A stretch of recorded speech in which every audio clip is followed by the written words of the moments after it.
So, you have a novel, or a short story, a play, whatever, and you want to adapt it into a script for a movie or television series. Where do you start? You might think it's a straightforward exercise of rewriting the pose into screenplay format, but that's not always the case. The first thing you need to decide is whether adapting the story for the screen is a good choice to begin with. Screenwriting is a visual medium, which can make it difficult to adapt novels with very little external conflict. Stories that mainly consist of one character's internal monologue are particularly challenging, and may be better suited to a different format.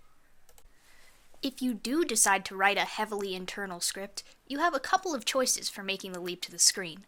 One of the most familiar is the use of voiceover narration, in which a character's thoughts are spoken aloud over the footage. Relying too heavily on narration can feel tacky, though, and it's worthless if it isn't complementary to the action on screen. Another option is to have the character verbalize their feelings aloud, usually to another character. Instead of reflecting silently on how their father's death has affected them, you might add a scene where they tell a friend, "Everything just feels off without my dad here." You can also externalize an internal conflict by having another character say something that, in the source material, the original character thought to themselves.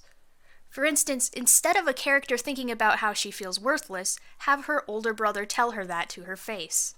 Tread carefully here, though, because sometimes making a villain where there previously wasn't one can change the whole feel of a story. Finally, tricks with symbolism and body language work well to get a character's emotional state across without dialogue. Someone who's feeling insecure might hug themselves. Someone who's angry might kick a rock. Symbolism is useful in illustrating themes. For instance, a character might accidentally break their mother's priceless vase while sneaking about illicitly, symbolizing the shattering of her trust. Be careful not to be too heavy-handed, though, or you risk eliciting eye rolls instead of genuine emotion. Hopefully these strategies will help you in your adaptation endeavors. Good luck!